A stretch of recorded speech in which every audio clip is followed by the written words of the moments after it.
বিসমিল্লাহির রহমানির রহিম। সম্মানিত সুধী সমাজে সম্মানিত বিশিষ্ট ব্যক্তিবর্গ, যুক্তরাজ্যে প্রবাসী বাংলাদেশি ভাই ও বোনেরা এবং ইউরোপ থেকে আগত বিএনপির নেতৃবৃন্দ এবং যুক্তরাজ্য এবং ইউরোপ থেকে আগত বিএনপি সকল স্তরের নেতাকর্মীদেরকে আমি সবচেয়ে প্রথমে আজকের এই সুধী সমাবেশ আয়োজন করার জন্য, সেখানে উপস্থিত থাকার জন্য এবং সম্মানিত বিশিষ্ট ব্যক্তিবর্গ যারা এসেছেন তাদেরকে আমি আমার নিজের এবং দলের সকলের পক্ষ থেকে আন্তরিক ধন্যবাদ জানাচ্ছি।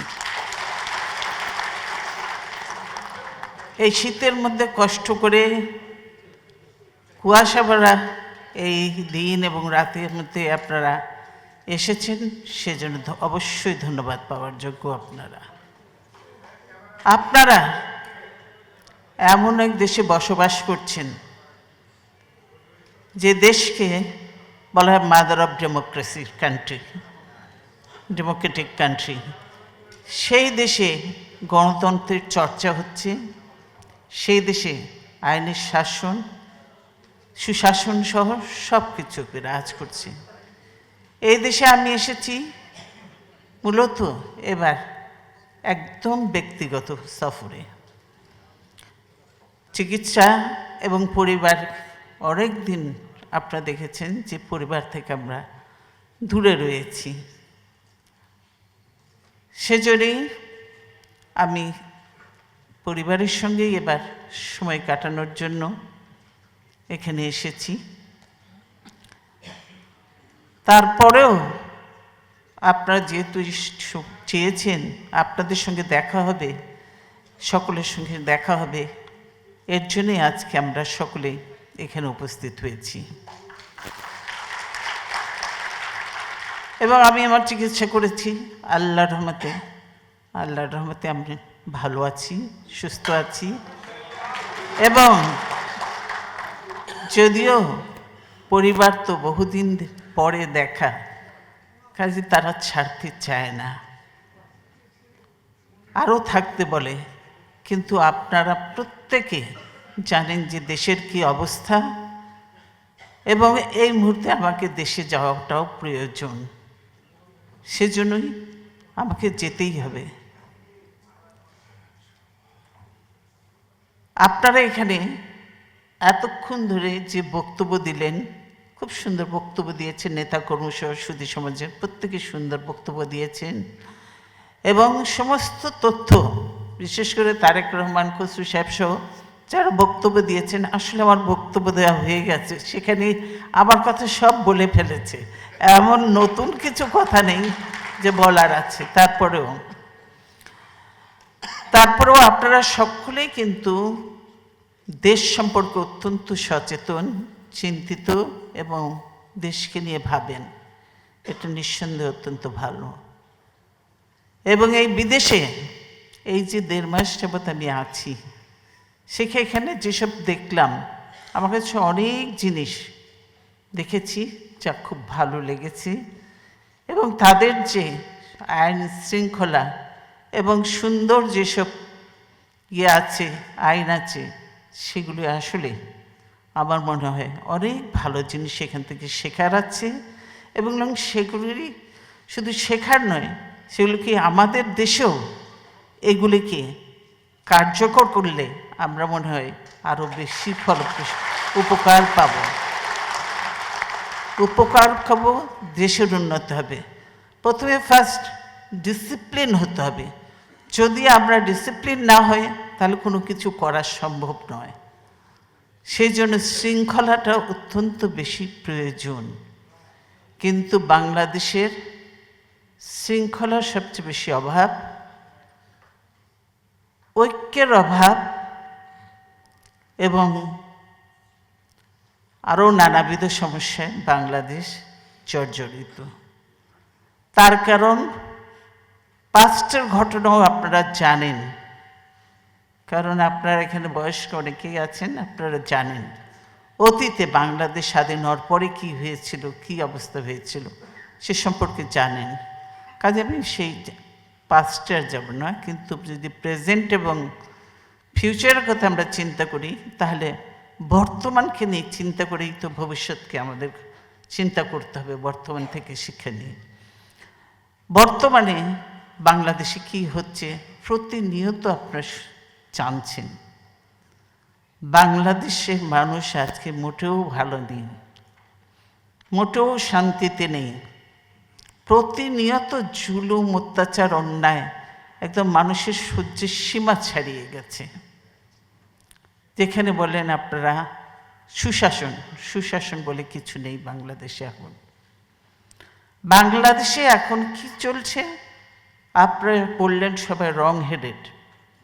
আমি বলতে চাই না, আমি অনেক জায়গায় বলেছি, আমি এখনো বলবো, এক রাজতন্ত্র বাংলাদেশে কায়েম হয়েছে এখন, রাজতন্ত্র। এবং সেখানে রাজতন্ত্রের জন্য একজন যুদ্ধ হয়েছে, লেডি হিটলার। এখন ইনি হলেন লেডি হিটলার, কারণ তিনি যা হুকুম দিচ্ছেন, নির্দেশ দিচ্ছেন, তার সৈন্য সামন্ত যারা আছে অর্থাৎ প্রশাসনের যারা আছেন তারা সেইভাবে কাজ করছে তার নির্দেশ মতো। অন্য কেউ কারো কোনো নির্দেশ আদেশ সেখানে চলে না, সব কিছু তার কথা মতো চলে। যেখানে যেমন আমাদের যদি দেখি প্রশাসন, সিভিল অ্যাডমিনিস্ট্রেশন একদম দলীয়করণ করে ফেলা হয়েছে, দলীয়করণ করে ফেলা হয়েছে। সেখানে ভালো ভালো মেধাবী অফিসার, যোগ্য উপযুক্ত অফিসার অনেকজনকে বের করে দেওয়া হয়েছে। এখনো বোধহয় 400-র উপরে রয়েছে ওএসডি করে রাখা হয়েছে। এবং সমস্ত আওয়ামী লীগের লোকজনকে এনে এনে বিভিন্ন পোস্টে বসানো হচ্ছে এবং ডাবল প্রমোশন, ট্রিপল প্রমোশন দিয়ে তাদেরকে উঠানো হচ্ছে। ফলে কিন্তু তারা জানছে না কিছু, কাজ কিছুই জানে না। তারা শুধু জানে যারা মন্ত্রীরা আছে বা এমপি টেমপি আছে বা যে নেত্রী আছেন তাদেরকে খুশি করার জন্য, এবং সেজন্য তারা যা বলে তাই করে। এই মন্ত্রীগুলোও তো কাজকাম জানে না। ওদের মন্ত্রী আছে, সত্যি কথা বলতে কি সবার নামও সবাই জানে না, বাংলাদেশের মানুষ চেনেও না কখন কি মন্ত্রী হচ্ছে কি। এগুলো জীবনে কেউ এমপি হওয়ারও উপযুক্ত নয়, যেগুলো সেগুলো সব আজকে মন্ত্রী টন্ত্রী হয়েছে। কাজে কেন এই অবস্থা? ফলে প্রশাসন যে আছে সেটা কিন্তু অকার্যকর। বাংলাদেশে এডিপি যে আছে সেটা পর্যন্ত ঠিকমতো সময় মতো শেষ হয় না, খরচ হয় না, কারণ যে কাজ হয় না। ওই যে বলছে না উন্নয়ন, হ্যাঁ বড় বড় প্রজেক্ট নেওয়া হচ্ছে, প্রজেক্ট নেওয়ার পিছনে তো তারেক রহমান বলেই গেছে, প্রজেক্ট নেওয়ার পিছনে বড় বড় লক্ষ্য হলো সেখান থেকে কমিশনটা নেওয়া, কমিশনটা নিয়ে বাংলাদেশেও নয় ওই দূর দেশে পাঠিয়ে দেওয়া। কেন ক্ষমতায় তারা, তাদেরকে কেউ কিছু বলতে পারে না।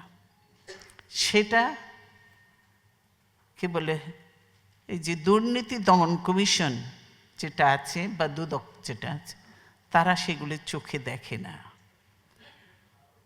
তারা শুধু দেখে বিরোধী দল, বিশেষ করে বিএনপি এবং খালেদা জিয়া এবং তার পরিবারকে, তারা এটা। কিন্তু আমরা যে কিছুই করিনি সেটা তারা জেনেও নানা রকম হয়রানি চলছে। তারপরে অনেক উন্নয়নের কথা তো শুনলেন। বাংলাদেশে উন্নয়ন কিছু না। রাস্তাঘাটের যদি নমুনা আপনারা দেখেন, ঢাকা শহরে চলার অনুপযুক্ত, ঢাকা শহরে গাড়ি ঘোড়া চলাচল করতে পারেন এমন দুরবস্থা। তারপর ঢাকা শহর এত নোংরা, পৃথিবীর বোধহয় কত নম্বর, আমরা সবচেয়ে নিচে বোধহয় ঢাকা শহর। কেন জানেন? ডাস্টবিনগুলো ডাস্টবিনগুলো উপচে পড়ছে, কতদিন যে সাফ হয়নি, এগুলো উপচে পড়ছে রাস্তায়, যখন মানুষ চলে নাকে কাপড় দিয়ে চলতে হয়। এই হলো অবস্থা। তারপরে বিলবোর্ড, সে পয়সা কামানোর জন্য, আর তাদের নেতা নেত্রীর ছবি আর তাদের পিতার ছবিতে ঢাকা শহর বিলবোর্ড দিয়ে একটা জঘন্য শহর বানিয়ে ফেলেছে। ঢাকা শহর আর ঢাকা শহর নেই। আপনারা দেখে ঘুরেছেন?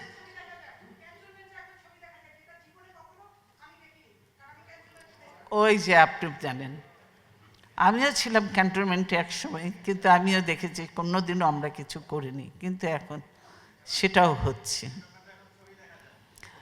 কাজেই আপনারা বলেন, আপনারা দেখছেন যে ঢাকা শহর এত নোংরা, এত জঘন্য হয়েছে, কাজে বলা যায় না। এই হলো ঢাকা শহরের অবস্থা। মানুষের বসবাসের অনুপযোগী একটা শহর বানিয়ে ফেলেছে নোংরা আবর্জনা দিয়ে। আমাদের যে কারো কোনো দায়িত্ব আছে, সিটি কর্পোরেশন বহুদিন পরে নির্বাচন হলো। কি নির্বাচন হয়েছে আপনারা নিশ্চয়ই লক্ষ্য করেছেন, জানেন।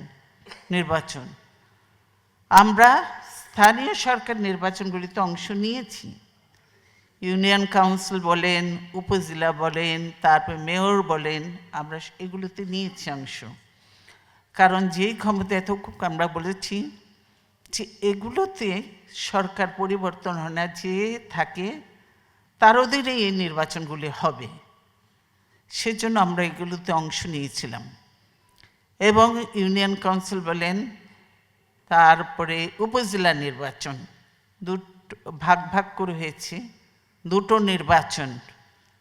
খুব ভালো ভালো বিএনপি এগিয়ে গেছে, বিএনপি খুব ভালো করছে সবগুলো থেকে, সেই জন্য আওয়ামী লীগ পিছিয়ে।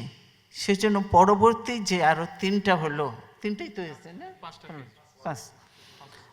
তিনটা, পরবর্তী তিনটাতে আর কোনোভাবেই কোনো কিছু করার সুযোগ ছিল না, মার্কেটে সবই করলো।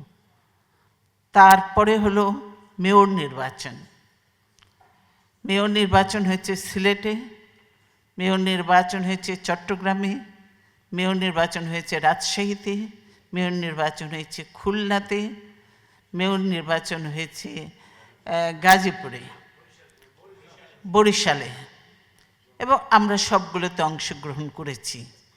এবং সে সময় যেহেতু একটু মামলা মোকদ্দমা কম ছিল এবং একটু সুযোগ ছিল, বিএনপির নেতাকর্মীরা, বিএনপি ঐক্যবদ্ধ আছে এবং সবসময় থাকবে।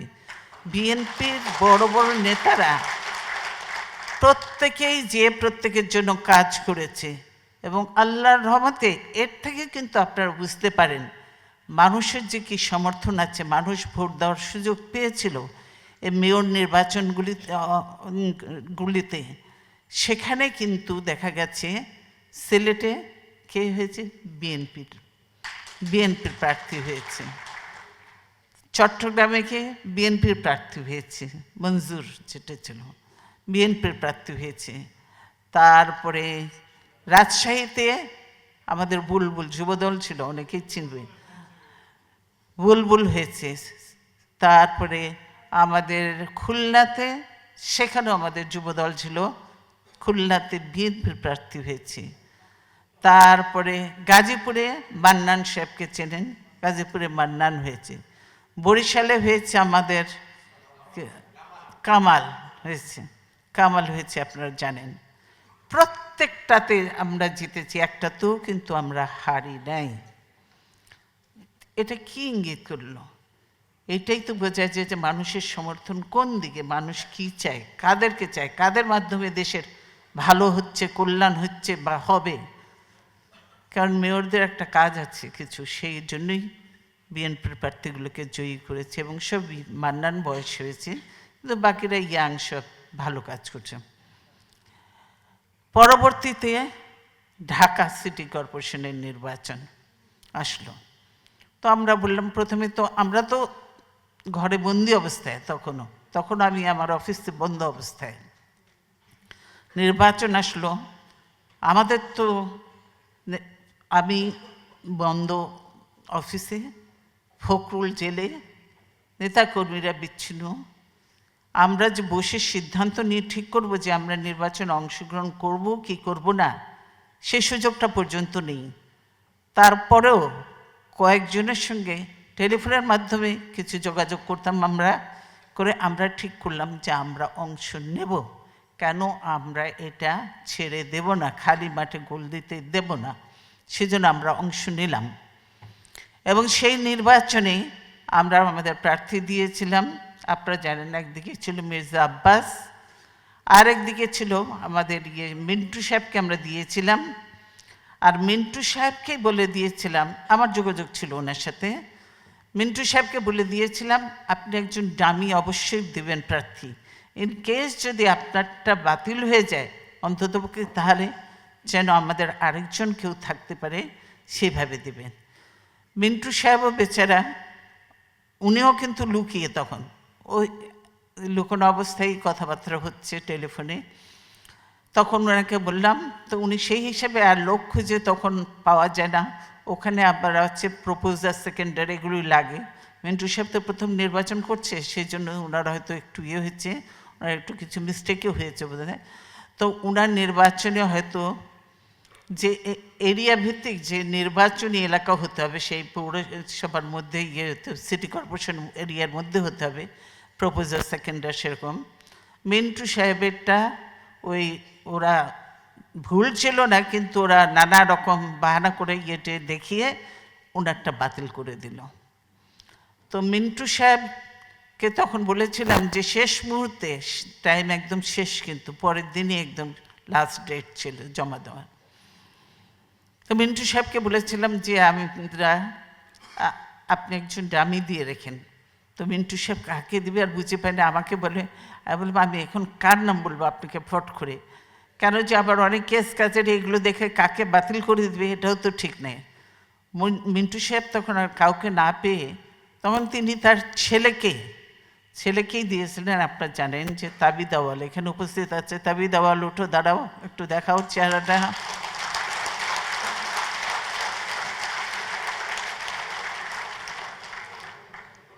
তাকে দিল। তো তারটাও নানা রকম তালবানা করে টোরে কিছুতেই করতে পারে নাই, তারটা টিকলো। তারটা টিকার পর বিএনপির নেতাকর্মীরা এই মামলা হামলা, আব্বাসকে তো বের হতেই দেয় না। আব্বাসের পুরা ক্যাম্পেইন কিন্তু করেছে তার ওয়াইফ এবং দলীয় নেতাকর্মীরা, আপনারা জানেন। ওরা করেছে এই বাহানা সেই বাহানা করে আব্বাস ক্যাম্পেইনই করতে পারে নাই। কিন্তু তারপরেও দেখছে যে বিএনপিকে কিছুতেই আটকানো যাচ্ছে না। তাবিদ আওয়াল নতুন, ওরা ভাবলো যে আনিস এত একটা মোট কথা গার্মেন্টস এবং আগে টেলিভিশনে করতো, একটা জনপ্রিয় মুখ আছে, তাকে দিলে হয়তো তিনারা ভালো রেজাল্ট করতে পারবে। আর তাবিদ আওয়াল দেখে মনে হচ্ছে ছোট বয়স, কিন্তু বাইরে থেকে লেখাপড়া করছে ভালো, সব দিক থেকে। তারপরে সেও যখন নামলো, তারপর দেখতেছে যে আস্তে আস্তে সিনারিও সব চেঞ্জ হয়ে যাচ্ছে, সব নেতাগুলো পুরো চেঞ্জ হয়ে যাচ্ছে। তারপরে শেষে যেহেতু এখন অবৈধ সরকার, কিন্তু তা তো জবরদখলকারী অবৈধ একটা সরকার, তারপরে যেহেতু সরকারের কিছু নিয়মকানুন থাকেই যে তারা ইলেকশনে ক্যাম্পেইন করতে পারবে না। আর আমরা তো কেউ নই, ফলে আমরা বিরোধী দলও নেই, এর আগে যখন ছিলাম তখন পারিনি, তো বিরোধী দলেরও নয় আমরা এখন। সেজন্য শেষের কয়েকদিন আমি নিজে নামলাম। তো নামার পর পুরা সিনারিও বদলে গেল এই দেখে। এবং তখন কি হলো আপনারা দেখলেন যে আমার উপরে রীতিমতো হামলা করলো, আপনারা সেটাও দেখেছেন ছবি দেখে। রীতিমতো যে আমরা যে প্রাণে বেঁচে গেছি এটা আল্লাহর ইচ্ছা আর কি, আল্লাহর রহমত, সেজন্য প্রাণে বেঁচে গেছি। এরকমভাবে হামলা করে ওরা ভাবলো যে করেছে আর বোধহয় ভয়ে বের হবে না, কিন্তু একদিন পরেই আমি বেরিয়েছি, আবার বেরিয়ে আমরা করেছি। তো আমরা বুঝতে পেরেছি যে আল্লাহর রহমতে যদি ইলেকশনটা সুষ্ঠু হতো, নিরপেক্ষ হতো, তাহলে দুইটা প্রার্থী এবং চট্টগ্রামেরটাও আমাদের আসতো। এইটা দেখে সেই জন্য আওয়ামী লীগের মাথা খারাপ হলো। তারপরে তখন আপনারা দেখলেন যে ইলেকশনের দিন কি করলো। ইলেকশনের দিন পুরা কেন্দ্র দখল করে আগে থেকে ডিপ্লোমেটরা গেছে, দেখেছে যে কয়েকটা লোক আছে, সেরকম নাই, ঘুরে টুরে এসছে অল্প স্বল্প, তারপর কোনো লোক নাই। স্ক্রিনের পেছনে তারা এই করেছে, সমস্ত সিল মারছে ব্যালট বাক্স, ইভেন পুলিশ সহ প্রিজাইডিং অফিসার সহ তারা সিল মারছে, বাক্সে ভর্তি করছে। এইভাবে ওরা ইলেকশনে জিতেছে। সেই জন্য আমরা যখন এই নিউজগুলি পেলাম যে আমাদের লোকজনকে মারধর করছে, যেতে দিচ্ছে না, নানা রকম করছে, এলাকায় মহিলাদের উপর অত্যাচার চালাচ্ছে, তারা ভোট দিতে যেতে পারছে না, জেনে আমরা তারপরে ইলেকশন থেকে তো সরে আসলাম। আমরা ইলেকশন থেকে বয়কট করলাম, আপনারা দেখেছেন। 12টার পরে আর থাকিনি। তার মধ্যেই আমরা ভোট পেয়েছি এবং তারা জানতো যে ইলেকশনে জিতলে তাদের জন্য একটা বিরাট হয়ে যাবে, সেজন্য কিছুতেই এটাতে জিততে দেওয়া হলো না। এই হলো আওয়ামী লীগ ইলেকশনের নমুনা, যার জন্য হয়তো অনেকের প্রশ্ন থাকতে পারে যে 2014 সালে বিএনপি এত পপুলার, এত জনপ্রিয়, বিএনপি ইলেকশনে গেলে ঠিক তো জিতত, এটা অনেকে মনে করতে পারে। কিন্তু আমরা জানি যে ইলেকশন যদি ফেয়ার হয় তাহলে ইলেকশন গেলে আমরা জিতব। কিন্তু ইলেকশন যে ফেয়ার হবে না, নিউট্রাল হবে না হাসিনার অধীনে, কেন পুরো কন্ট্রোল সে, ওখানে প্রশাসন তার, ডিসি তার, এসপি তার, ওসি তার, তারপরে ওই র্যাব তার, সবগুলাকে তার তারপরে তো তার কি ছাত্রলীগ, যুবলীগ, গুন্ডালীগ তো আছেই, এইগুলো সব এগুলো ঘুরে বেড়াচ্ছে অস্ত্রশস্ত্র নিয়ে। কাজে ইলেকশন ফেয়ার হবে না। আমরা সব কিছু জেনেই আমরা তখন ঠিক করেছি ইলেকশনে আমাদের জোটগতভাবে আমরা অংশগ্রহণ করব না। কারণ এখানে তাহলে কি হতো, অনেকে ভাবেন যে গেলে হয়তো ঠিকই বিএনপি জিতত, তো কিন্তু না, বিএনপিকে কোনোভাবেই জিততে দিত না। কারণ যে তারা তাহলে যে কোনোভাবেই জিতে, এই যে তাদের বৈধতা, এখন যে অবৈধ আপনারা বলছেন, কিংবা এই যে মানুষ ভোটারবিহীন নির্বাচন যে বলছেন, তাহলে এই বৈধতার সিলটা তাকে দিয়ে দেওয়া হতো। কেন বলতো, সকল দল নির্বাচনে অংশগ্রহণ করেছে এবং আমরা এত ভোটের ব্যবধানে জিতেছি, কাজে কেন এটা বৈধতা হবে না? বিদেশিরা এত কিছু টেকনিক বোঝে না, আমাদের দেশে যে কত ক্লিক এগুলো ওরা বোঝে না।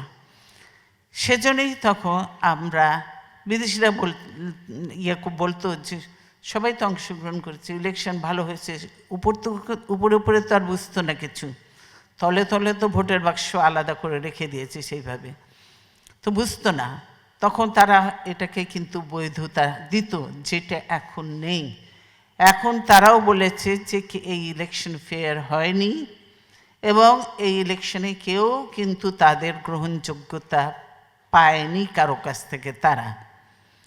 এবং এখন পর্যন্ত আমি জানি যে ইউকে বলেন, ইউএসএ বলেন, আর অন্য ইউরোপিয়ান ইউনিয়ন বলে, অন্য তারা বলেছে যে ইলেকশন এখানে হয়নি এবং সেই জন্য তারা বলেছে আমরা আমাদের স্ট্যান্ড পরিবর্তন করি নাই, সেটাও বলেছে। তার মানে তারা ওটাইতে আছে, ফেয়ার ইলেকশন হয়নি। তো আপনি বলেন যে 154 জন বিনা ভোটে নির্বাচিত আগে থেকে করে ফেলেছে যে তাদের মেজরিটি রাখতে হবে, 154 জন, আর বাকি যেগুলো আছে সেগুলোর মধ্যে 5% লোকও ভোট দেয়নি, 5% লোকও ভোট দেয়নি।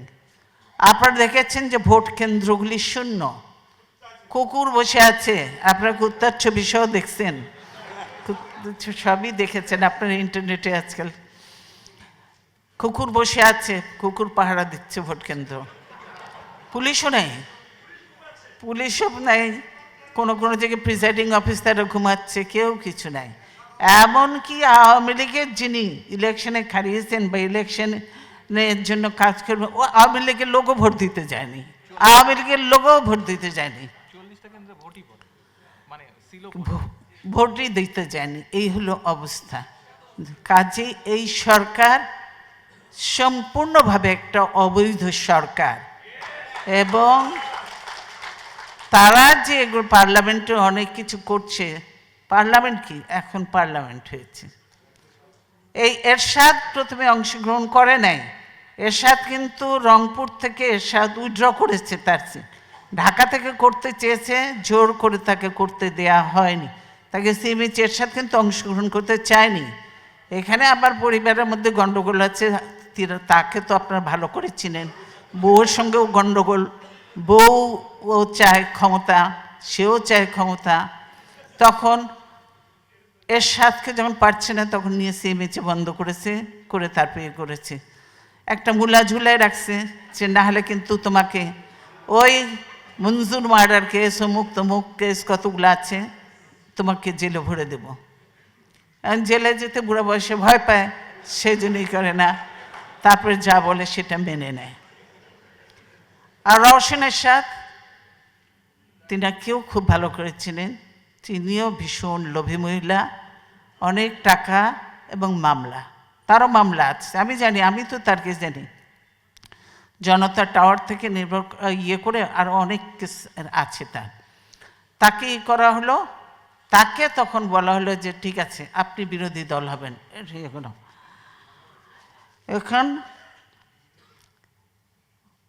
এরশাদের রংপুরেরটা বাতিল হয়নি, রংপুরেরটা ছিল, ঢাকারটাকে বাতিল করে দিল, দিয়ে সেখানে একজন বিএনপির ভাবছিল যে বিকল্প কিছু একটা তৈরি করবে, কি বানলো, জাতীয় কি পার্টি, বিএনএফ। হ্যাঁ, ওইখানে একটা নাম না অজানা একটা লোক, যার জীবনে নামও শুনিনি, কোনো দিনে শুনি, এরকম একজন লোককে ক্যান্ডিডেট করলো ইন্ডিপেন্ডেন্ট হিসাবে। তিনি ওই সিট থেকে জিতে আসলেন ঢাকায়, গুলশান এরিয়ায়, ক্যান্টনমেন্টের সব এরিয়ায় পড়ে, যেখান থেকে আমি একবার ইলেকশন করে, ফার্স্ট ইলেকশন আমি ওখান থেকে করেছিলাম, এবং 91-এ বিপুল ভোটে আমরা জিতেছিলাম। তারপরে আমার জায়গায় কামরুলকে দিয়েছিলাম, সেও জিতেছিল।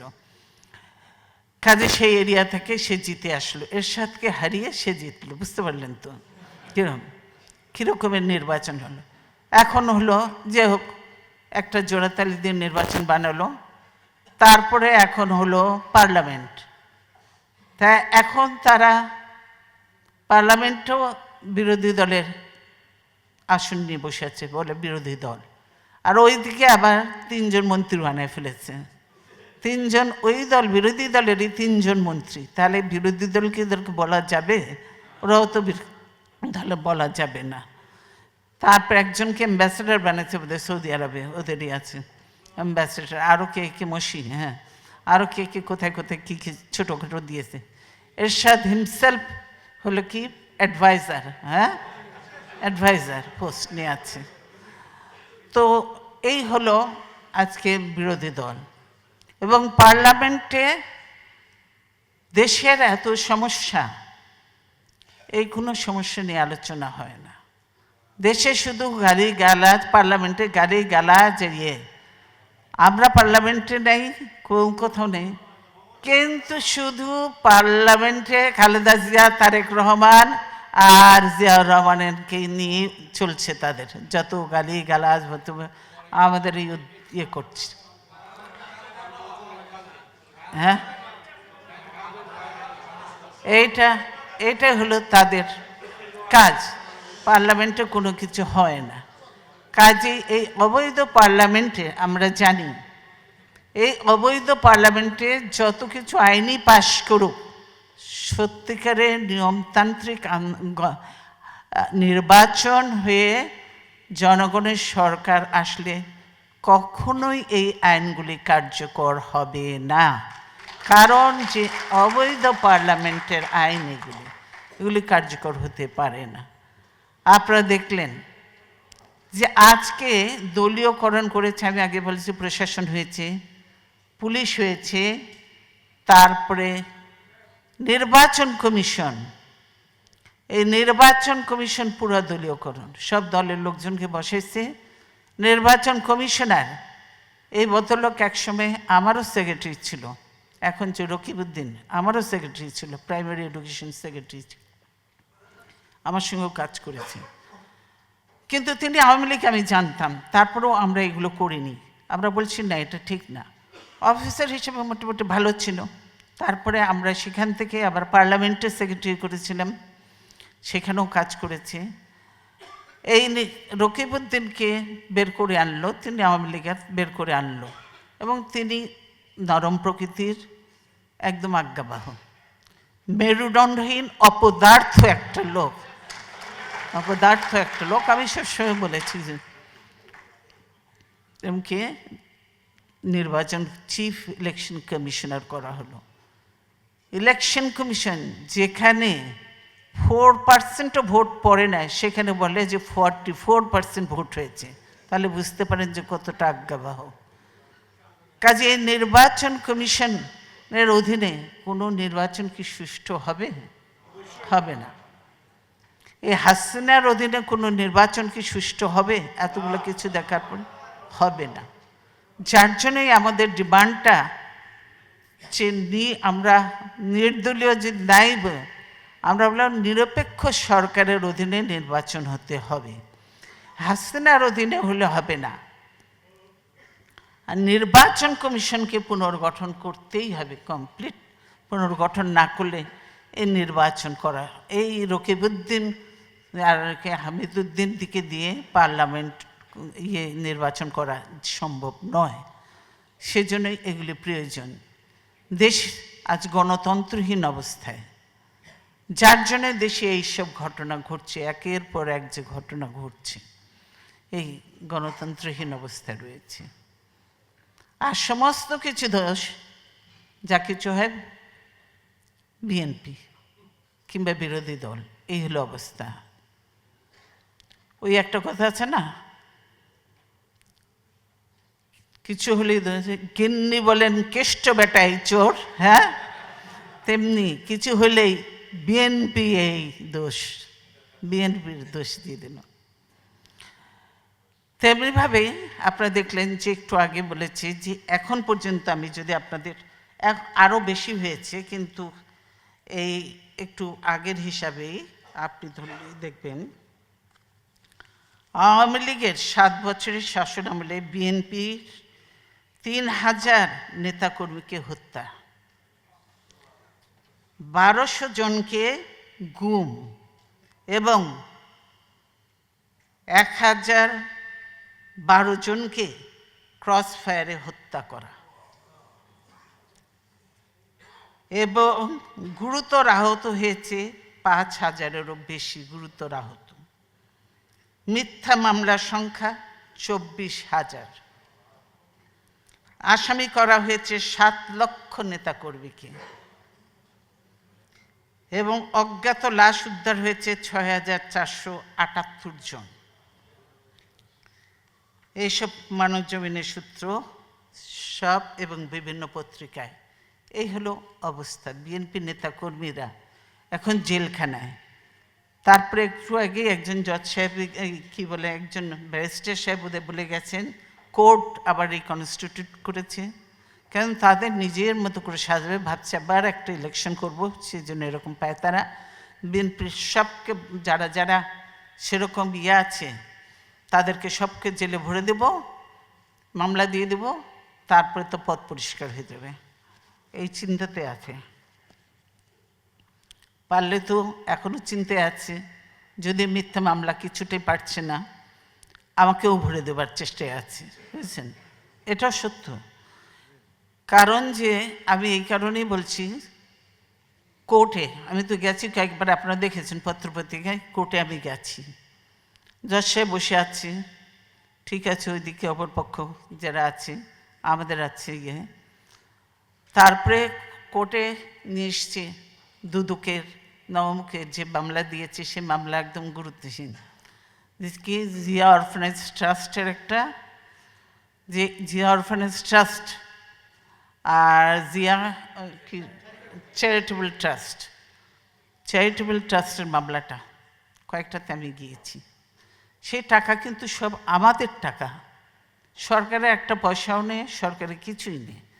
তারপরে এই যে অসীম ব্যারিস্টারও জানবে, এখানে আমাদের নেতা কর্মীরা ইয়ে করেছে, ওই যে কাকে কাকে ধরে এনে ব্যাংকালা বা অমুক তমুক তাদেরকে ধরে এনে তাদেরকে যখন আমাদের উকিল সাহেবরা জেরা করে, সে কিন্তু ঠিক জবাব দিতে পারে না, আমতা করে। তখন আরেকজন এসে তাকে আবার ওদের একজন এসে তাকে ডিকটেট করে, বা লিখিত যে আছে ওখানে নিয়ম কিন্তু লিখিত করতে পারবে না, যখনই করবে লিখিত যে আছে সে লিখিত দেখে বলে যাচ্ছে, কেন তাকে লিখে দিছে সেইগুলো বলবে, নাহলে তো তার মাথায় নাই, ভুলে যাবে। সে জিনিস তো সত্য নয়। এবং সে রীতিমতো আমি বুঝেছি, সে রীতিমতো নার্ভাস, আমরা বুঝতে পারি। সে সামতামতা করেও লিখিত। তখন আমাদের লয়াররা খুব হইচই করলো যে এটা হতে পারে না, এটা আইনে চলে না। তারা তাদের নাম আইন দিয়ে দেখিয়ে দিল, এটা হতে পারে না, এটা চলতে পারে না। জজ সাহেব কিন্তু যেহেতু তাদের জজ সাহেব কিন্তু আগে থেকে শুনছে এবং সেরকম লিখে যাচ্ছেন, কারণ এটা তো হতে পারে না। আমাদের আইনজীবীরা যখন খুব হইচই করলো, এই করলো, আইন পড়ে শোনালো, জজ সাহেবের তখন একটু হুঁশ আসলো। তখন আমাদের লয়াররা বলল, ঠিক আছে, আপনাদের কি মতলব সেটা তো আমরা জানি, আমরা চলে যাচ্ছি, আপনাদের যা ইচ্ছা তাই রায় দিয়ে দেন, আমাদের কিছু যায় আসে না, তাতে আমরা চলে যাচ্ছি। তখন জজ সাহেবের একটু হুঁশ আসলো। জজ সাহেব তখন বললো, আচ্ছা ওগুলো সব কেটে কুটে আবার নতুন করে এ করলো আমার বোধ হবে। এই হলো অবস্থা। কাজে আমার সঙ্গে এই আচরণ, কাজে বুঝতে পারছেন যে অন্যান্য আমাদের নেতা কর্মীদের কী অবস্থা। সব লয়াররা চেষ্টা করে তাদেরকে সাহায্য করার, বেল করার, নারী করার না, কিন্তু আইনজীবীদের নামেই তো এক একজনের নামে কতগুলো করে মামলা। অসীমের কয়টা মামলা? 12টা মামলা। সেই জন্য এখানে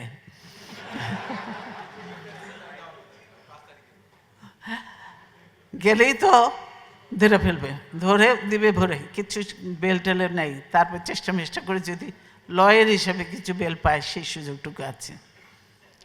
এই হলো অবস্থা। কাজে অসংখ্য নেতা কর্মীদেরকে এইভাবে জেলে দেওয়া হচ্ছে, মামলা দেওয়া হচ্ছে, কি করা হচ্ছে। কাজে বিএনপির নেতা কর্মী হলেই বলবে যে এই কাজ করেছে, আর তারপর অজ্ঞাত বলে তার সঙ্গে লাগিয়ে দেবে 500 জন, 1000 জন, 2000 জন, এরকম লাগিয়ে দেবে। আমাদের রিজভী আহমেদ আপনারা জানেন যে অত্যন্ত সিনসিয়ার একটা ভালো ছেলে, ভদ্র ছেলে, সৎ ছেলে। রিজভী আহমেদ বেচারে চলতে পারে না, এরশাদ বিরোধী আন্দোলন করতে যে সে পঙ্গু হয়েছে, গুলি খেয়ে পঙ্গু হয়েছে, তার অনেক সমস্যা। কত চেষ্টা করছে আইনজীবীরা, এখন পর্যন্ত তাকে ছাড়াতে পারেনি। একটা মামলার থেকে বেল করলে আরেকটা দিয়ে দিচ্ছে, এমনকি জেল গেটে নিয়ে গেলে মামলা খালাস পেয়েছে, কোর্ট তাকে খালাস দিয়েছে, জেল গেট থেকে আবার নতুন মামলা দিয়ে নিয়ে যাওয়া যায়। সেখানে যদি আবার আপনি লেনদেন করেন তাহলে অনেকে বেরিয়ে আসতে পারে, আর টাকা পয়সা না দিলে, মালপানি না দিলে আবার ভেতরে যাও। এই হলো অবস্থা। কাজে দেশের কোনো ইয়ে নেই। আপনারা যে বলেছেন, একজন ভাই বলে গেছে, সে সত্যি কথা বলেছে, যে আমাদের কর্মীদের থানায় নিয়ে যে পায়ে গুলি করে দেয়, পঙ্গু করে দেয়, এরকম একটা না, বহু ঘটনা হয়েছে। এবং শুধু তাই নয়, তারপরে যে সেই ছেলেটার ট্রিটমেন্ট করা দরকার মানবিকতে, সেই ট্রিটমেন্টটা পর্যন্ত তাকে দেয়া হয় না। একটা ছেলে কয়েকদিন আগে আমার অফিসে এসেছিল, সে বলল যে সে আন্দোলন করে করে আমাকে ধরে নিয়েছে থানায়, ওকে হাতের মধ্যে এরকম রাইফেল ঠেকিয়ে গুলি করলো। ওর হাতটা যে কী অবস্থা হচ্ছে দেখলে খারাপ লাগে। ওরা বলেন, তোমার চিকিৎসার আমরা ব্যবস্থা করব। এই হলো অবস্থা। দেখলেই ধরে নিয়ে যাবে, গুলি করে দেবে, নাহলে মেরে ফেলবে। কাজেই দেশে কোনো নিরাপত্তা নেই। বিশেষ করে বিএনপি একটা, মানে বিএনপিকে শেষ করে দেওয়ার প্ল্যান দিয়ে আজীবন ক্ষমতায় থাকার জন্য। কেন গণভবন লিখে নিছে, গণভবন নিজের নামে, গণভবনটা ভোগ করতে হবে না বলছি, গণভবন ভোগ করবে, তারপরে আবার সুযোগ সুবিধা নিয়েছে, আজীবন সিকিউরিটি নেবে, কি সব অনেক কিছু করেছে। তারপরে সুইস ব্যাংকে টাকা, অমুক ব্যাংকে টাকা, এগুলি তো ভোগ করতে হবে। আর হায়াত মত তো আল্লাহর হাতে। এগুলোই করার জন্য আজকে কীরকম যে অত্যাচার চলছে, বিশেষ করে বিএনপির উপরে আপনারা জানেন না, বলতে হবে। অফিসে আসতে ছেলেপেলেকে অফিস থেকে তুলে নিয়ে চলে যাবে, অফিসে আসতে দেয় না, কেউ কাজ করতে পারে না। আপনারা বললেন যে নেতাকর্মীদের সঙ্গে আমার দেখা করা, আমি এই যে থেকে বেরোনোর পরে প্রত্যেক দিন অফিসে গেছি, আমি বলছি কোনো রকম কাউকে বাধা দেবে না, যে আসে যেখান থেকে আসে গ্রাম দেশ থেকে প্রত্যেকে নিয়ে আসবে আমার সঙ্গে দেখা করার জন্য। তৃণমূলের নেতা থেকে আরম্ভ করে প্রত্যেকেই আসে দেখা করার জন্য, কার কী সমস্যা সেগুলো শোনা হয়, নোট করা হয়, তারপরে করা হয়। এবং অনেকে জেল থেকে, গ্রাম দেশে জেল থেকে বেরিয়ে আসছে, প্রত্যেকের সঙ্গে আমি দেখা করি, কথা বলি, এবং তারা খুশি।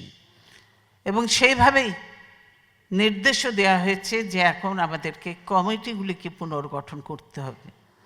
আপনারা যতই বলেন যে আন্দোলন ঢাকায় সেইভাবে করা সম্ভব হয়নি, কিন্তু গ্রাম দেশে যে কি আন্দোলন হয়েছে, স্বাধীনতার সময়, মুক্তিযুদ্ধের সময় এরকম আন্দোলন হয়নি। প্রত্যেকটা জেলাতে কিন্তু সব জায়গায় হয়েছে। কারণ ঢাকা শহরে দেখা মাত্রই গুলি করে দেয়, মানুষকে একসঙ্গে হতেই দেবে না কয়েকজনকে, এই একটা অবস্থা ছিল। তারপরেও চেষ্টা করেছে, অনেকে মারা গেছেন। কিন্তু সেজন্য এখন আমরা তারপরেও বলে দিয়েছি ঢাকা সহ সারা দেশে যে কমিটিগুলি হচ্ছে, কমিটিগুলিকে পুনর্গঠন করতে হবে, কমিটিগুলি পুনর্গঠন করতে হবে। এবং পুনর্গঠন করা হবে তাদেরকে দিয়েই, ইয়াং হতে হবে, বয়স্ক যারা আছে সেটা তাদেরকে একটা আমরা করেছি উপদেষ্টা হিসেবে, তাদেরও কিছু কাজ কাম রেখেছি আমরা উপদেষ্টা হিসেবে। ইয়াং ছেলেপেলেদের ভালো, বিশেষ করে আন্দোলন সংগ্রাম যারা করেছে, যারা রাজপথে ছিল, তাদেরকে দিয়ে কমিটি। এটা কিন্তু বলা হয়েছে এবং লিখিত চিঠি দেয়া হয়েছে, যাতে সেইভাবে কমিটিগুলি হয়। এবং এর জন্য সুপারভাইজ করার জন্য আমরা কিন্তু কমিটি করে দিয়েছি, হবে। এর মধ্যেও কিছু ভুলভ্রান্তি হতে পারে, কিছু আবার হতে পারে, গ্রুপিং টুপিং হতে পারে। কেন আমি বলছি, এই যে ভাইয়ের পকেট কমিটি আর চলবে না, এগুলো বাদ দিয়ে এখনই করতে হবে। কাজগুলি আমরা করার চেষ্টা করছি। তারপরেই আমি সেন্ট্রাল কমিটি সহ অন্যান্যগুলো আমি অনেক কাজ এগিয়ে রেখে এসেছি, যে আমি সেই জন্যই বলছি যে আমাকে এখন যেতেই হবে, এরা ছাড়তে চায় না। কিন্তু আমি বলি, দেখো এখন দল এখানে আমার প্রয়োজন। কোনো ওরা সিদ্ধান্ত নিতে পারে না, কোনো একটা সমস্যা হলে ঠিক সিদ্ধান্ত নিতে পারে না, তারা কি করবে না করবে। সেই জন্যই আমার যাওয়াটা এখন অত্যন্ত প্রয়োজন হয়ে গেছে। তাই আমাকে যেতে হবে, এবং যে আমাদেরকে বাকি কাজগুলি করতে হবে, দলটাকে আমরা সুন্দর করে গোছাবার চেষ্টা করছি। এবং ইনশাল্লাহ বাধা দিক করুক, কিন্তু আমরা করে ফেলবো ইনশাল্লাহ। এবং তাদের ইচ্ছা হলো যে তারা নির্বাচন তো করবে, বিএনপিকে কোন রকম নানাভাবে ভাঙার চেষ্টা, এই করা সেই করা না, বহু চেষ্টা হয়েছে, কিন্তু বিএনপিকে ভাঙা যায় না, যাবে না, কোনোদিনও পারবে না। ফখরুদ্দিন মঈনুদ্দিনও চেষ্টা করেছিল, আপনারা জানেন। এরশাদ সেরকম করেনি, কিন্তু আমি এখানে সত্য কথা যেটা বলতে, এরশাদ এরকম করেনি এরা যা করছে। বা ফখরুদ্দিন মঈনুদ্দিনের সময় যে ফখরুদ্দিন মঈনুদ্দিন কী চেয়েছিল যে তারা বেশ কিছুদিন রাজত্ব করবে, অন্তত বছর 10 রাজত্ব করবে, তারপরে হবে। হাসানের সঙ্গে আন্ডারস্ট্যান্ডিং ছিল, একটা বড় দলের সঙ্গে তো করতে ছিল, কিন্তু ওরা চেয়েছিল, আমাকে বলেছিল, তারেক রহমানকে বলেছে যে তারা দেশের বাইরে চলে যাক। সে বলছে যে আমি কিছু অন্যায় করিনি, আমি দেশের বাইরে যাব কেন? আমার দেশের বাইরে তো কিছু নাই, আমি বিদেশে যাব কেন? আমি দেশ ছেড়ে চলে যাওয়া, পালিয়ে যাওয়া মানে তো আমি কোনো অপরাধ করেছি, অন্যায় করেছি। তারেক রহমান যায়নি, আরাফাত রহমান যায়নি, আমাকে বলেছে, আমাকে বহু চেষ্টা করেছে। আমি কি বলেছি আপনারা জানেন? আমি বলছি আমি যাব না, দেশের বাইরে আমার কোনো ঠিকানা নেই, এটাই হলো আমার ঠিকানা। এই দেশ, এই দেশের মাটি মানুষই আমার সব কিছু, কাজে আমি দেশের বাইরে যাব না। যার জন্যই আমি দেশের বাইরে যাইনি, তারা দেশের বাইরে যায়নি বলে আমার পরিবারকে এত সাফার করতে হলো। তারেক রহমান কি শারীরিক অবস্থায় এসছে আপনারা দেখেছেন, যে আল্লাহ তাআলা জানে বাঁচিয়ে দিয়েছি, এটাই আল্লাহর কাছে শুকরিয়া। কোকো গেছে, কোকো ভীষণ খারাপ অবস্থায় গেছে, তারপরেও কোকো যে সে কোনোদিন রিমান্ড তো ওরা চিন্তাও করেনি, ভাবেও নি। কার ছেলে আপনারা দেখেছেন, সেই সব নিয়ে যে যখন ওই করেছে, সেই থেকে তার মনে যে এমন একটা ভয় ঢুকেছে, সে মানে কী যে করতো। একদিন আমার কোর্টের সঙ্গে দেখা, আমি দেখে তো অবাক, ছেলের এই অবস্থা। তারপরে তো অনেক ইটি করে তখন তো কোকোকে বিদেশে পাঠানো হলো। কোকো গেল, যেও কিন্তু ব্যাংককে বেশি দিন থাকতে হলো না, সেখানেও আবার পিছনে লেগে গেল। পরে হাসিনা আসার পরে ফখরুদ্দিন বহু চেষ্টা করেছে, আমাকে বহু চেষ্টা করেছে, আমি বলছি আমি যাব না। আমরা যদি বলছে আবার বলে যে আপনি তো আবার তাড়াতাড়ি ফিরে আসবেন, কোনো অসুবিধা নেই, আমরা তাড়াতাড়ি নিয়ে আসবো। এখন এই আওয়ামী লীগকে খালি কী করি, আওয়ামী লীগ বলছে কিন্তু তাদের তো প্ল্যান ভিন্ন।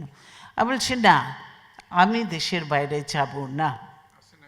আচ্ছা, এবং হাসিনা চলে গিয়েছিল দেশের বাইরে, তাকে বলেছিল, সে চলে গিয়েছিল, তাদের সঙ্গে তো আন্ডারস্ট্যান্ডিং। এবং যখন ফখরুদ্দিন মঈনুদ্দিন অবৈধভাবে জোর করে ক্ষমতাটা নিল, তখনকার ঘটনাও তো আপনার জানা আছে নিশ্চয়ই। আপনার সেদিন যে ওট টেকিং সেরিমনিটা হলো, ওট টেকিং সেরিমনিতে কেন আমরা ইমিডিয়েট পাস্ট গভর্নমেন্ট, আমাদের থাকাটা বেশি প্রয়োজন, সেখানে তারা মঈনুদ্দিন আর মাসুদউদ্দিন এই দুইজন খুব পায়চারি করছে। তারা করেছে যে আমাকে যে কোনোভাবেই নিতে হবে। একজন গ্যারান্টি দিচ্ছেন যে উনি আসবেনই, এবং আমাদের কিছু নেতাদের দাওয়াত করেছিল। নেতারা তো স্যুটকোট পরে রেডি হয়েছে, ভাবছে এখন কি অবস্থায় যাব।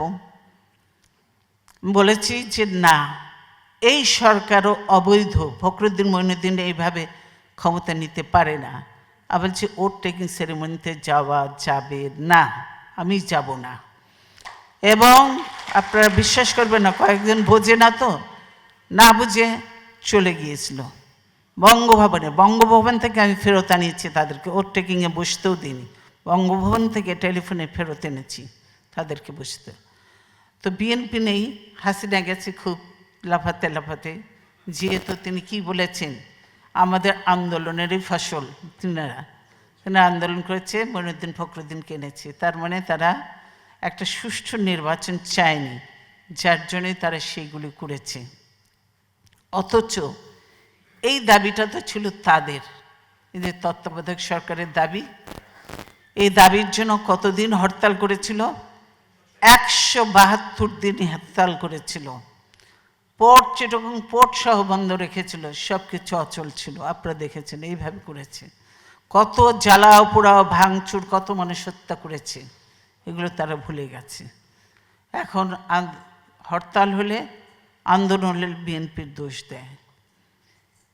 এই যে আন্দোলনটা গেল, সেই আন্দোলনে গ্রাম দেশে হয়েছে, কিন্তু সেখানে সব কিছু তো বন্ধ ছিল, অচলই ছিল, এই যে অবরোধে। কিন্তু তারপরেও যে গাড়ি ঘোড়া কয়েকটা চালায়, সেগুলো তো পুলিশেরইতে। এখানে পুলিশের যে কমিশনার আছে নাকি আইজি, পুলিশের কমিশনার, আপনাদের কাছে ভিডিওটাও দেখেছেন নিশ্চয়ই আপনারা। এই মেয়র ইলেকশনের সময় তিনি নিজে বলছেন, সেটাই গেছে, যে বলছে যে আমরা তো এই সরকারকে টিকিয়ে রেখেছি, আওয়ামী লীগ সরকারকে আমরা এদের টিকিয়ে রেখেছি, এবং এই যে আন্দোলনকে দমন করার জন্য আমরা বাসে আগুন দিয়েছি, আমরা গাড়িতে আগুন দিয়েছি, আমরা এগুলো করেছি। তাহলে এখন পুলিশকে দিয়ে যদি গাড়িতে আগুন দেওয়ায়, বোমা মারায়, মানুষ মারে, তারপরে দেয় হয়, দোষ দেয় বিএনপির নেতাকর্মীদের নামে মামলা।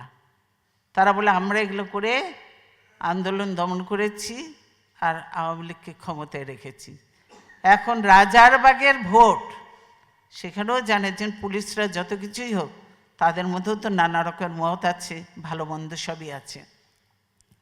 তখন বলছে সে হাসানকে তো কিছু, এই রাজারবাগের ভোট যেন সব তাদের মার্কা, কি মাছ মার্কা না কি মার্কা ছিল, ওই মার্কায় পড়তে হবে, অন্য কোথাও যাতে না হয়, সেই জন্য তিনারা আইজি সাহেব বা কমিশনার সাহেব নির্দেশ দিচ্ছেন। এই হলো অবস্থা। কাজে বুঝতে পারছেন যে পুলিশ আজকে কিন্তু আর পুলিশ নেই। পুলিশ এখন আওয়ামী লীগের ওই যুবলীগের মতো হয়ে গেছে। পুলিশ এখন সেই যুবলীগের কাজ করছে। র্যাব, এই র্যাবটাকে আমরা করেছিলাম যে এই জঙ্গি ফঙ্গি বা সন্ত্রাস যেটাই বলে এগুলো করেছে, কিন্তু এগুলো কি করার জন্য, দেশের নিরাপত্তার জন্য, এই সব সন্ত্রাসীদের ধরার জন্য আমরা র্যাব গঠন করেছিলাম এবং র্যাব ভালো কাজ করেছিল, মানুষের প্রশংসা অর্জন করেছিল, এলিট ফোর্স হিসেবে কাজ করতো, তারা ভালো কাজ করেছিল। এই র্যাবকে কি বানিয়ে দিল তারা? এই র্যাবের যে আছে, র্যাবের যে ডিজি, র্যাবের ডিজির নাম হলো জিয়া। না এখন কি বেনজির, জিয়া বাদ গেছে?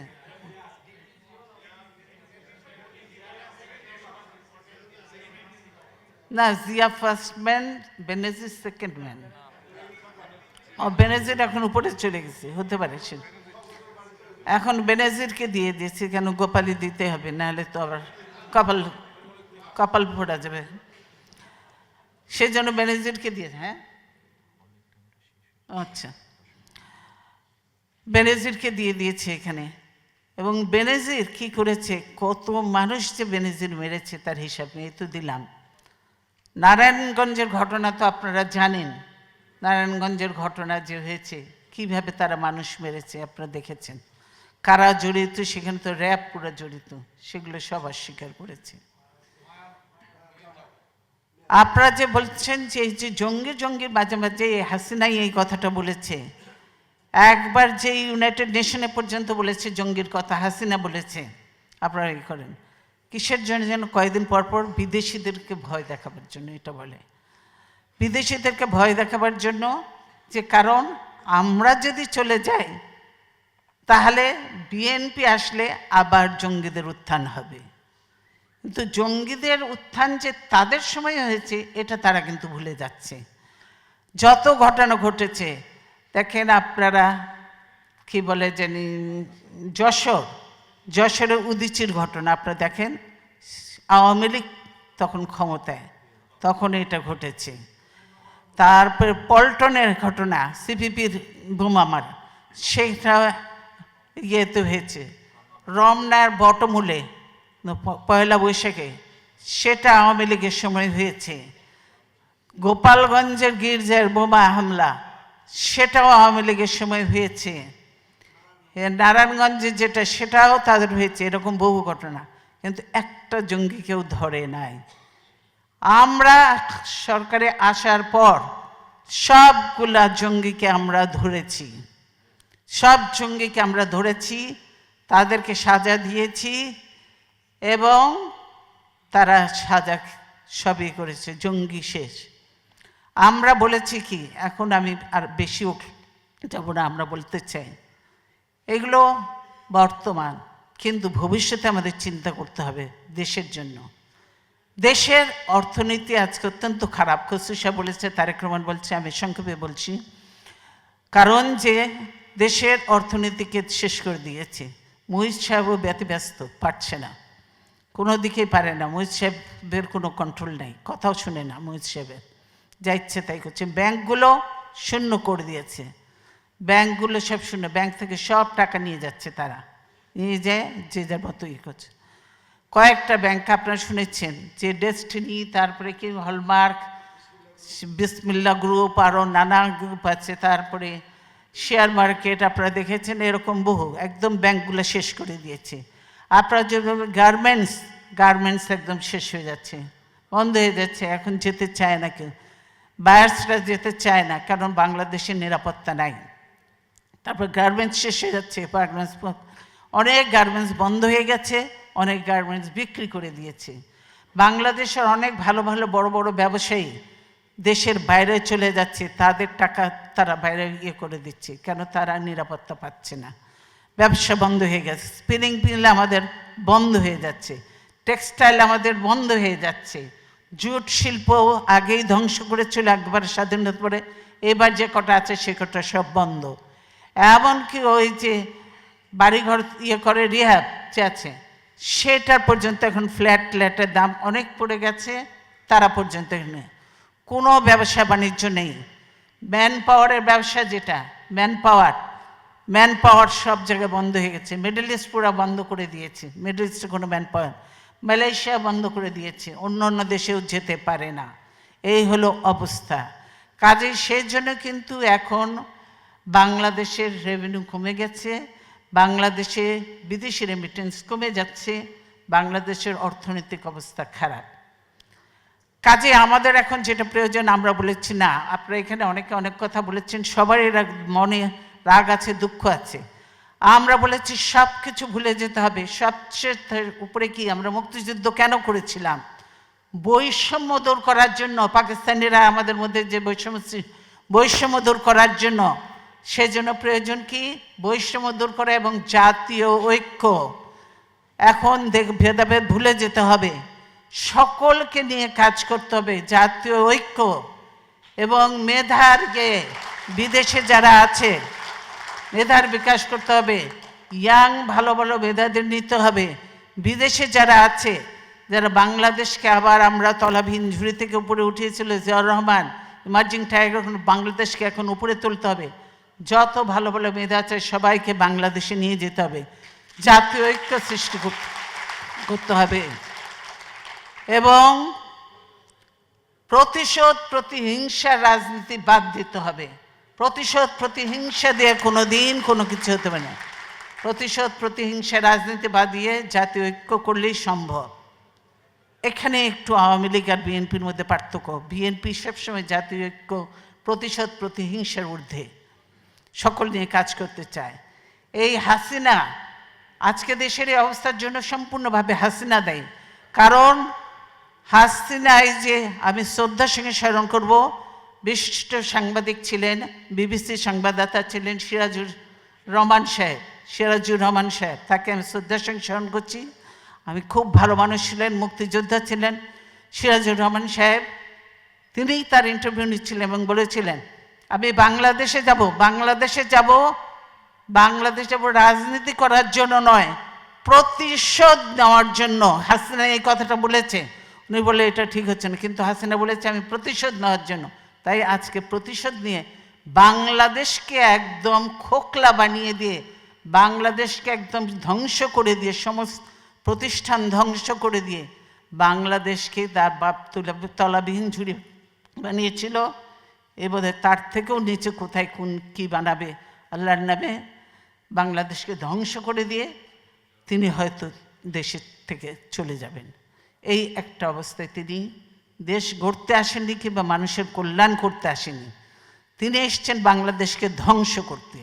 কিন্তু না, আমরা ধ্বংস নয়, আমরা গড়ার রাজনীতিতে বিশ্বাস করি, জাতীয় ঐক্যে।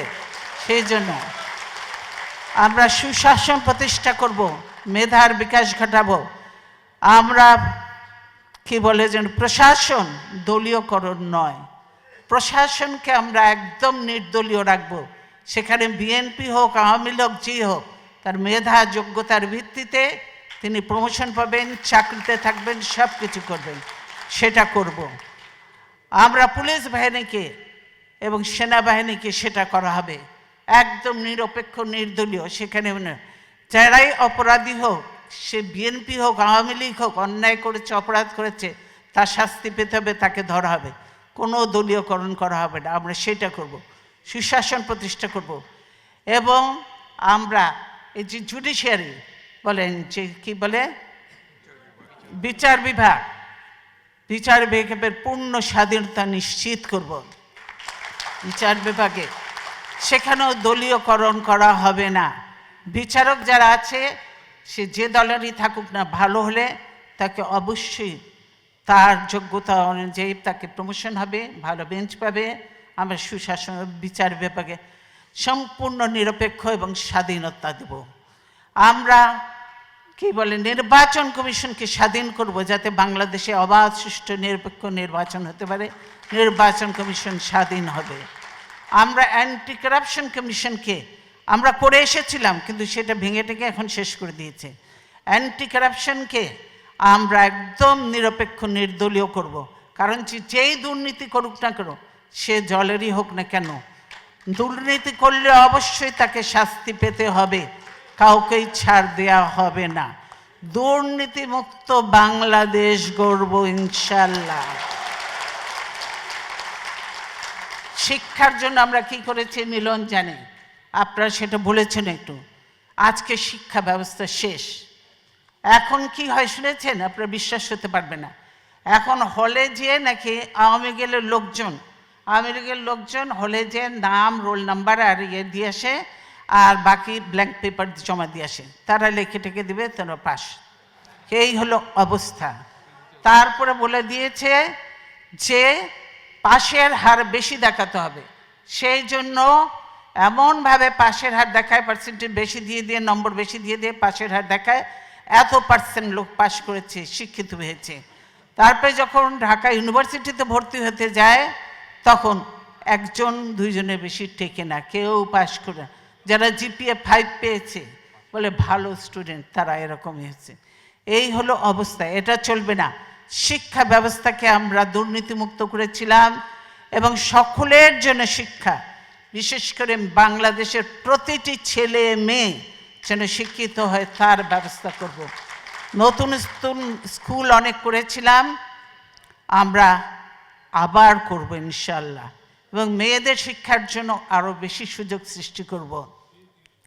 মুক্তিযোদ্ধাদের জন্য আমরা আলাদা মন্ত্রণালয় করেছি, মুক্তিযোদ্ধাদের জন্য আমরা সেই ব্যবস্থা রেখেছি, আরও কিছু করা হবে। প্রবাসী বাংলাদেশিদের জন্য প্রবাসী কল্যাণ মন্ত্রণালয় করেছিলাম, সেটা ছিল অকার্যকর। আমরা সেটাকে কার্যকর করে আপনাদের মধ্যে থেকে যারা ভালো ভালো লোক আছে তাদেরকে আমরা ডেকে নিয়ে যাব দেশে। দেশের কাজে আপনাদেরকে লাগতে হবে, দেশ গড়তে হবে। আপনারা বিদেশে অনেক কিছু শিখেছেন, আপনাদের বুদ্ধি আছে, যোগ্যতা আছে, দক্ষতা আছে। আপনারা সেখানে ন্যায় বিচার করে আপনারা সেখানে সেই কাজগুলি করবেন, সেখানে কোনো রকম বাধা বিঘ্ন সৃষ্টি করা হবে না। আমরা সেই জিনিসটি করতে চাই। কাজে বিএনপির ভবিষ্যৎ হলো দেশে সুশাসন প্রতিষ্ঠা করা, আইনের শাসন প্রতিষ্ঠা করা, গণতন্ত্রকে ফিরিয়ে আনতে হবে। গণতন্ত্রকে ফিরিয়ে আনলেই এগুলি করা সম্ভব হবে। এবং স্বাস্থ্যসেবা, প্রতিটি মানুষ যেন স্বাস্থ্যসেবা পায় তার জন্য ব্যবস্থা করব। বিদেশে আমরা বিদেশ থেকে কিছু শিখে যাব, এই দেশে স্বাস্থ্যসেবা তারা কীভাবে দিচ্ছে, গরিবদের কীভাবে সেবা দিচ্ছে, বড় লোকদের জন্য কী কিনে, আমরা বিদেশ থেকে তাদেরকে শিখে আমরা সেই ব্যবস্থা নিজের দেশের কাজে লাগাবো। আমরা এইভাবে স্বাস্থ্য ব্যবস্থা করব। প্রতিটি সেক্টরকে আমরা ইনশাআল্লাহ নতুনভাবে গড়ে সাজিয়ে তুলব। আপনারা দেখতে পাবেন তখন বাংলাদেশ ইমার্জিং টাইগার নয়, আরও বাংলাদেশ অনেককে ছাড়িয়ে চলে যাবে। বাংলাদেশ সত্যিকারে তখন একটা মুক্তিযুদ্ধের স্বপ্ন বাস্তবায়নের দেশে পরিণত হবে এবং জনগণের কল্যাণের রাষ্ট্রে পরিণত হবে। সেই বাংলাদেশ করব। এবং গণতন্ত্র, আজীবন আমি ক্ষমতায় থাকতে চাই না, পারবও না। তাই হাসিনারও এই আজীবন ক্ষমতায় থাকার জন্য আজকে সংবিধান, আপনারা যারা এখানে এই আছে লয়ার আছেন তারা দেখেছেন আজকের যে সংবিধান বর্তমানে, এটা কোনো সংবিধান? এইটা মনে হচ্ছে যে তাদের বাপের একটা দলীয় একটা গ্রন্থ হয়েছে। এই হলো অবস্থা। না, সংবিধানের মধ্যে অনেক পরিবর্তন আনতে হবে যাতে সকলের জন্য ন্যায় বিচার হয়।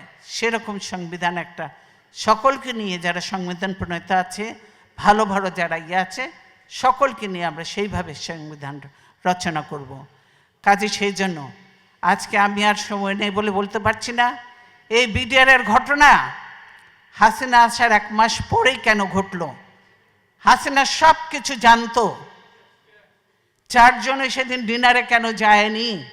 এটা চলে এসছে। এর আগে আমি ছিলাম, আমি গিয়েছি, হাসিনা ছিল, হাসিনাও গিয়েছে। এইবার কেন হাসিনা গেল না?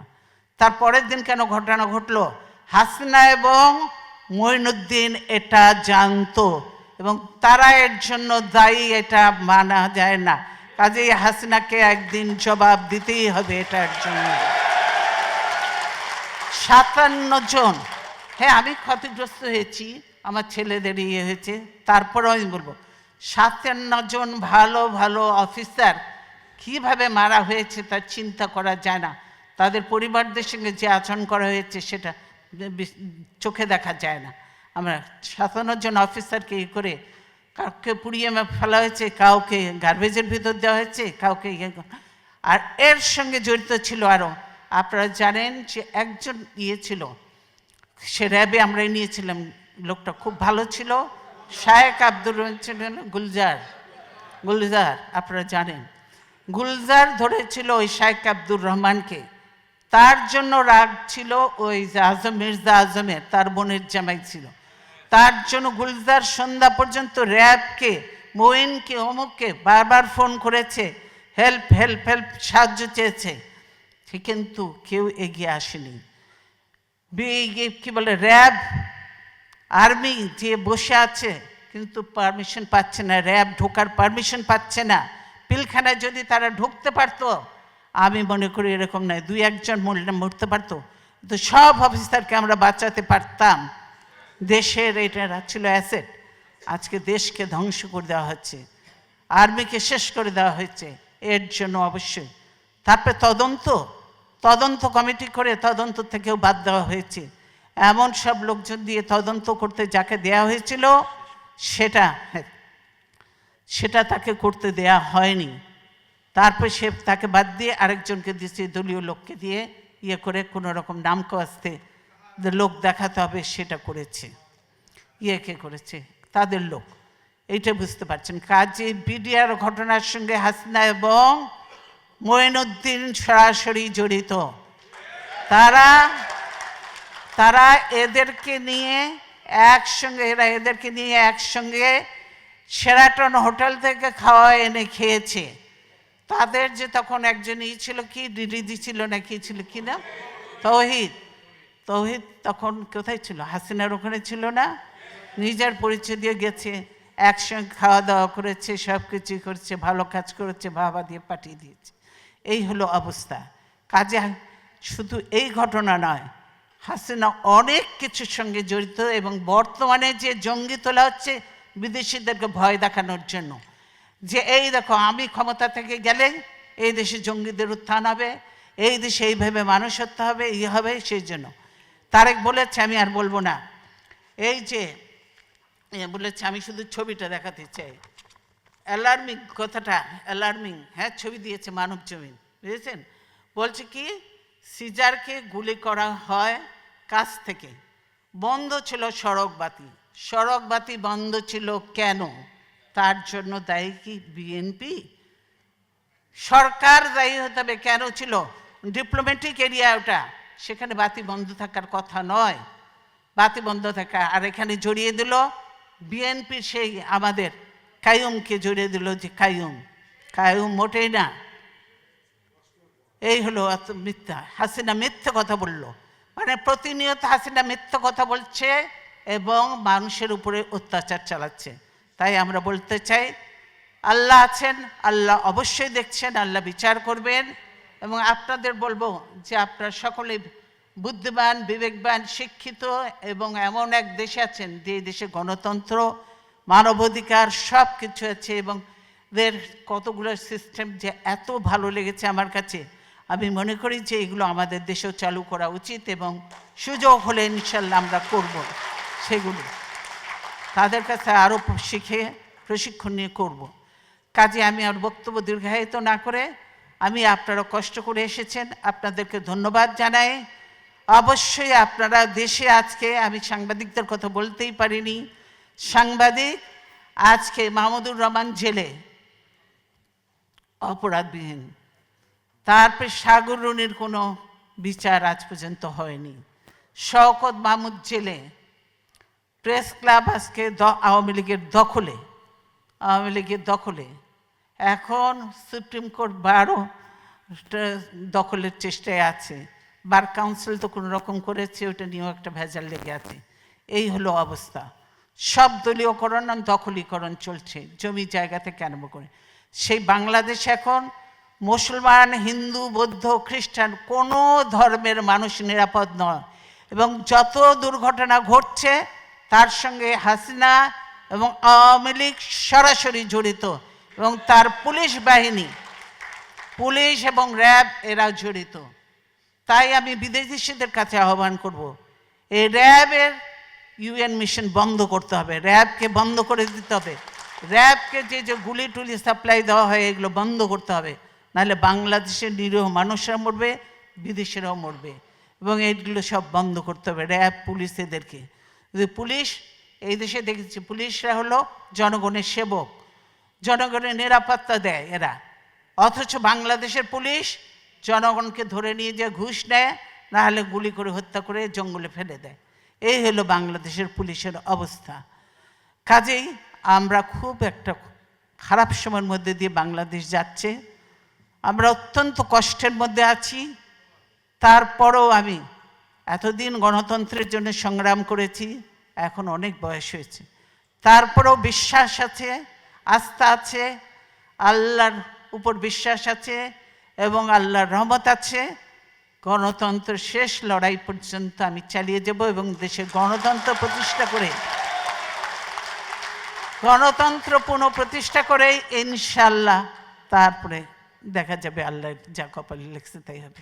তাই আমি আপনাদেরকে অনেকদিন পর দেখা হলো, আবার কবে দেখা হবে জানি না, কিন্তু বলতে চাই আপনার প্রবাসে থেকে বাংলাদেশে কারো কথা বলার কোনো সুযোগ নয়, কোনো সাংবাদিক কিছু লিখতে পারে না, ধরে নিয়ে চলে যাবে, মামলা দিয়ে জেলে ভরে দেবে, কেউ পারে না। যা দুই চারটা কথা আমি বললে বলি, ধরলে ধরুক, কিছু আসে জানে, ভয় পাই না। প্রবাসে আপনারা আছেন এবং আপনারা কিছু কথাবার্তা বলবেন, টকশো, এখন টকশোতে কেউ যেতে পারে না, আপনারা কথাবার্তা বলবেন, আপনারা লেখালেখি করবেন, আপনারা একটু জানাবেন, সেটাই করতে হবে। কাজে প্রবাসে আমরা বলি যে আপনার সোশ্যাল মিডিয়াটাকে আপনারা বেশিভাবে কাজে লাগান, এটাকে কাজে লাগান, এবং এটা দিয়ে যেমন মিশরে সেই কি স্প্রিং রেভলিউশন হয়েছিল, বাংলাদেশেও এটা দিয়ে রেভলিউশন করা সম্ভব এবং গণতন্ত্রকে ফিরিয়ে আনা সম্ভব। তাই আমি আমার বক্তব্য দীর্ঘায়িত না করে আপনাদের সকলকে, আপনাদের অনেক মূল্যবান সময় দিয়েছেন, সেই জন্য আপনাদেরকে ধন্যবাদ জানিয়ে আজকের মতো বিদায় নিচ্ছি। ইনশাল্লাহ ভবিষ্যতে আল্লাহ যদি জীবিত রাখে তাহলে আবার দেখা হবে। ধন্যবাদ।